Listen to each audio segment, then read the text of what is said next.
December 1967. The campaign of North Vietnamese General Giap is going badly. The Americans are applying the pressure on a dozen battlefields. His troops are taking mounting casualties and suffering from a loss of morale. He desperately needs a major victory. But the target he selects hands him one of the costliest defeats of the war and gives the Allies spectacular confirmation that a ground battle can be won by air power. Khe Sanh, an Allied base manned by U.S. Marines and 1 battalion of South Vietnamese Rangers. Cornerstone of the defense line where the demilitarized zone and the Laotian border meet. The mountains surrounding Khe Sanh overlook the Ho Chi Minh Trail. To Giap and to some Western observers, Khe Sanh's similarity to Dien Bien Phu make it a lucrative target, one that might bring a victory as decisive as the one that forced the French withdrawal a decade before. Into the area, Giap moves 2 full divisions, more than 20,000 men, and positions them to surround the 6,000 defenders. A 3rd division is moved toward the Marine base at Camp Carroll.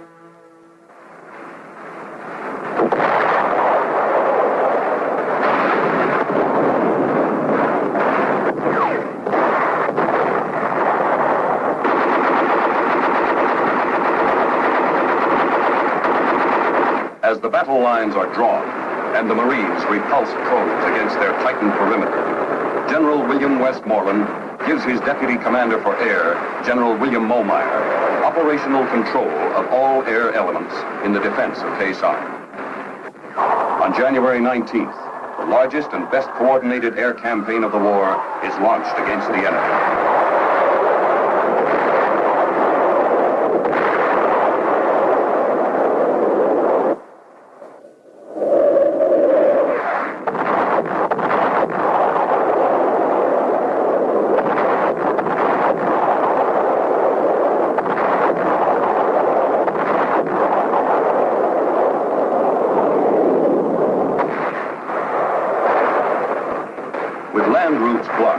Every ounce of food, every round of ammunition must be flown in to the besieged Marines across an air bridge that is always busy, always dangerous. Enemy gunners score a hit on an A-4 flown by Marine Major Bill Loftus.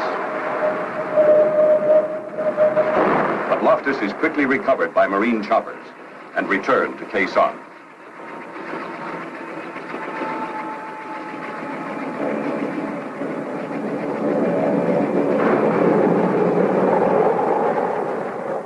Big cargo aircraft become known as mortar magnets. But in spite of the mortars, in spite of enemy anti-aircraft fire, in spite of bad weather, the air bridge is never cut.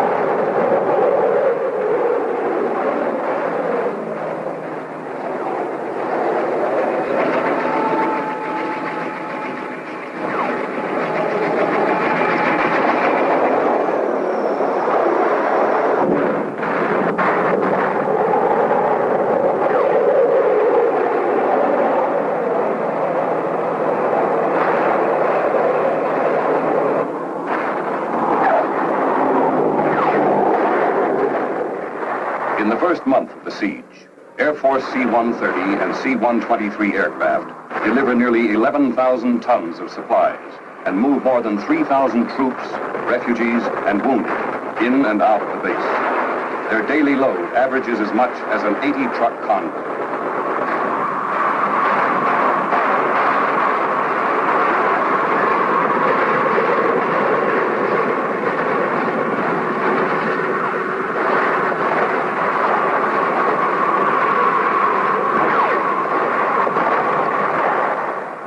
A handful of Air Force aerial port personnel, under constant enemy fire, load and offload as many as 30 aircraft in a day.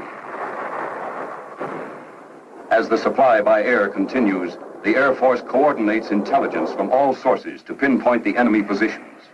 Air Force reconnaissance crews are able to penetrate the jungle canopy and zero in on enemy targets with highly sophisticated electronic and photographic devices that detect the enemy's slightest move. They often locate more than 300 targets a day. Jop's plan calls for a quick victory. He steps up the intensity of his assault, scores a hit on the Marine ammunition dump.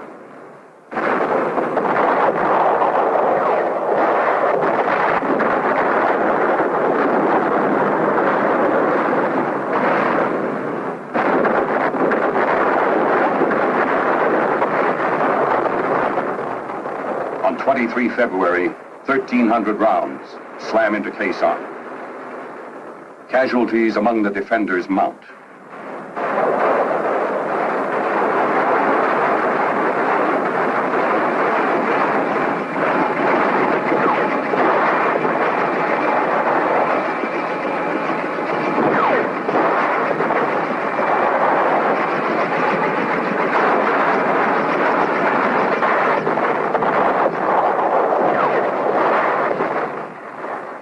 The Marines burrow deeper and call for suppressive fire from fighter aircraft.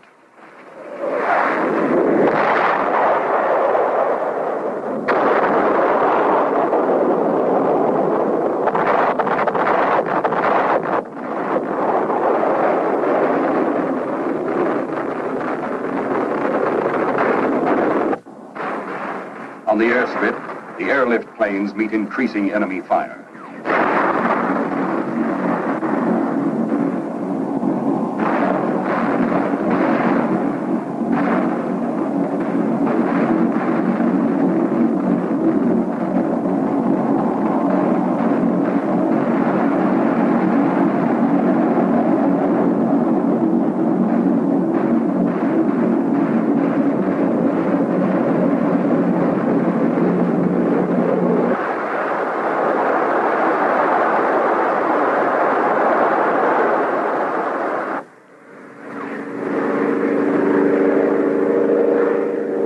Intensifying barrage forces the planes to deliver the goods by parachute. The communists are steadily increasing their attack. The specter of Dien Bien Phu is revived in American headlines. But what the French lacked, the Americans have in overwhelming strength, the decisive element of air power.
running around-the-clock strikes.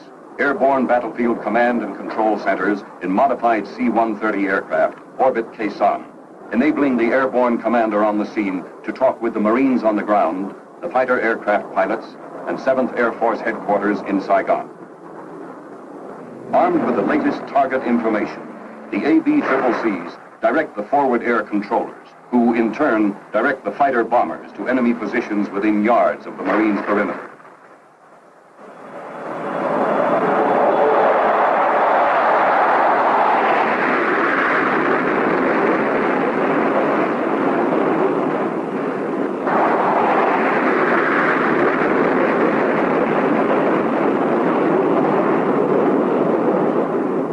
B-52s with their sophisticated radars are able to strike in any weather, each carrying more than 30 tons of bombs, blast enemy bunkers and supply dumps, devastating the surrounding landscape.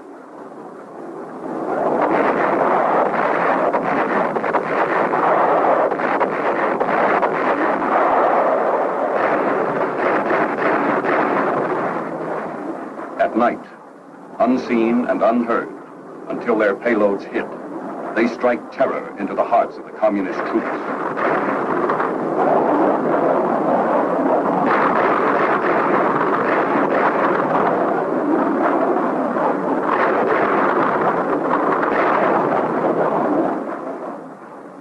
The air effort is massive.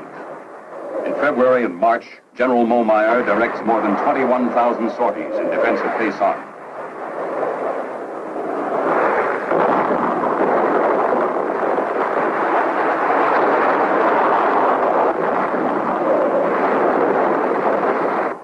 Of these, 2,500 are flown by the B-52s.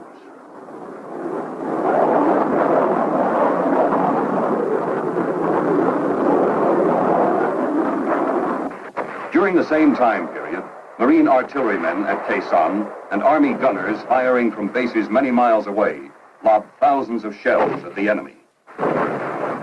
In March, about the time of the 14th anniversary of his victory at Dien Bien Phu, Giap orders the withdrawal of the first of 2 divisions which are then in the process of being destroyed.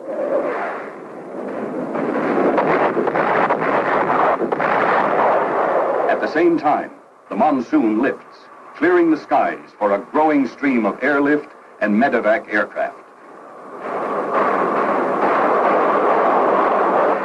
Tactical fighters continue their precise attacks, complementing the heavy bombardment of the B-52s, increasing the pace of the enemy withdrawal. The Marines move out in pursuit of the enemy. Now the extent of the communist defeat becomes more apparent. The debris left on the battlefield is mute testimony. Stockpiles of ammunition, rockets, mortars, and automatic weapons, laboriously packed down the Ho Chi Minh Trail, are abandoned. Captured North Vietnamese troops provide added facts. One regiment is reported to have lost 75% of its 2,000 men. Mass desertions to escape the bombing are not uncommon. Giap's soldiers were existing on starvation rations. Total enemy losses are estimated at 15,000 men. The long siege is over. On April 7th, the President of the United States sends a message to the armed forces in Southeast Asia. The relief of the forces which have held the base at Khe Sanh is an occasion for me to express the pride and confidence I feel in those who are carrying forward the nation's struggle against aggression in Southeast Asia. The enemy intended to overrun the base at Khe Sanh. Less than 6,000 United States Marines and South Vietnamese Rangers, backed by our tremendous air capacity, pinned them down, kept them away from the populated areas, and imposed heavy casualties.